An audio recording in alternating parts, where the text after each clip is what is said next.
hoping that indeed the legal process could be hastened. But of course, you know that if the legal process is hastened and certain procedures are not, upheld, then that will open up another front for another legal battle. So it's good for it to actually go through the entire process and not rush. I mean, if we had followed what the Justice Uwe's report, committee report has said in 2011, wouldn't be where we are now, because I mean, by the recommendations of that panel, we would have been able to conclude everything before the president-elect is actually sworn in. But we have seen that that's not the case. In the First and Second Republic, you could see things like that happening, but it's unfortunate that in this Fourth Republic, we're not seeing things like that being, happening. But the good thing that I really love about what is happening here is that Inec is being put on trial itself.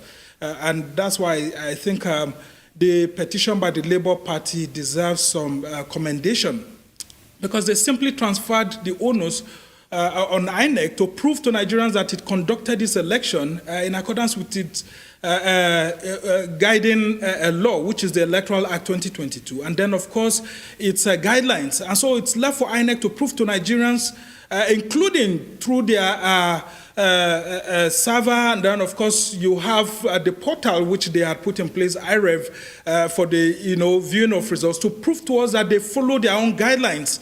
And if they do that, you see that the Amazon Web Service that actually hosts the cloud services of INEC is being put into public glare right now. INEC will have to tell us through the Amazon Web Service, if they are subpoenaed, as to how exactly these results were uploaded, why we had delays. And INEC is saying that it's going to be bringing two witnesses from its IT department to talk to us as to why there were results delay here and there. Well, all of this will provide clarity. And if they do not know how to provide answers to these questions, of course, technology, there are trails. And of course, some of these petitioners will follow through the trails, and then of course it will be difficult for INEC to be able to uphold its integrity. But I can tell you that that petition by the Labour Party deserves a lot of commendation, and then of course that of Atiku Abubakar too, that said that some of the results ought to have been declared inconclusive in certain parts of the country.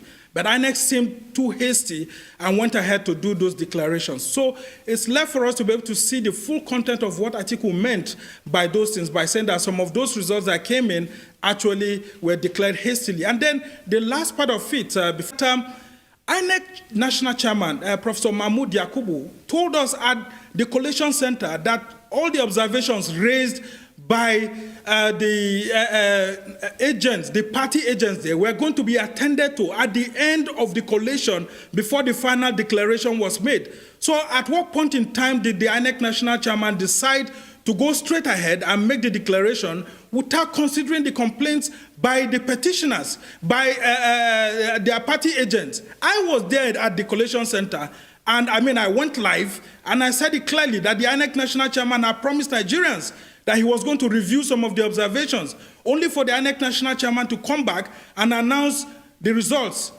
So these are some of the things that have led a lot of Nigerians puzzled, and Nigerians are right to request from INEC whether it followed its own procedures and the Electoral Act or not. It's left for the courts, and these judges, they are part of the Nigerian society, to tell us if indeed INEC obeyed the Electoral Act, the Constitution, and of course its own guidelines or not. You see that every election comes with its own challenges, and a lot of politicians want to take advantage of the system. Political parties that do not prepare properly for elections want to use the courts to gain power. And that's the problem that we're having. And I must come very hard on the Labour Party and the PDP, and then the NMPP, good enough, is not challenging the presidential election, as we can see. But if the Labour Party and the PDP, for example, have formed an alliance, a working alliance, like they are trying to make us see after the outcome of the election, would we have been in this sort of situation whereby they are heightening tension across the land? Look at the 6.7 million votes that Atiku got, and the 6.1 million that Peter Obi got. How many millions do we have? That's about 13 million votes. And then if you add 1 million by Kwankwanso, that's about 14 million.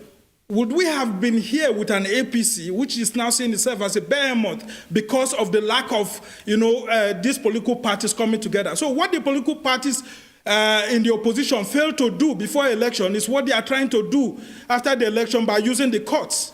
And you and I know that there will always be a problem. And we've always stated it clearly here. Whether the days are more than 180 or less than 180, we should not allow our courts to play the role as to being the institution that determines who becomes a president or governor. The people must not be pushed away from deciding who is the winner of an election through the ballot. Our politicians want cheap win by going to the court. And that's why you hear some of them saying that they should be declared president. Why not insist that there should be a rerun? You see some of them asking to be declared president and at the same time asking that there should be a fresh election that will be held. So in all of this, it has to do with our political culture. A lot of people do not prepare properly before elections. You can see the post-election crisis that we are having in the management of political parties, how it's affecting everyone. Now, the political parties are going through the court system to see how they will circumvent it through technicalities and all of that to get a victory. But the people must be the ultimate deciders. And that's why I stated earlier that even the judges that are going to be sitting on these election petition tribunals, they are part of the Nigerian society. And as former President Goodluck Jonathan has won, the final decider of an election must be the people through the ballot, not the courts. So the judges should not allow these politicians and political parties, presidential candidates or governorship candidates, to go through the court and get victory. Instead, they should allow the people to be the ultimate decider. And as such, when we are going to go into another constitution review exercise in the 10th National Assembly, we should be very careful to look at the time frame by which we give. Because even if you give 365 days, I can tell you that the politicians will still not find it as enough time.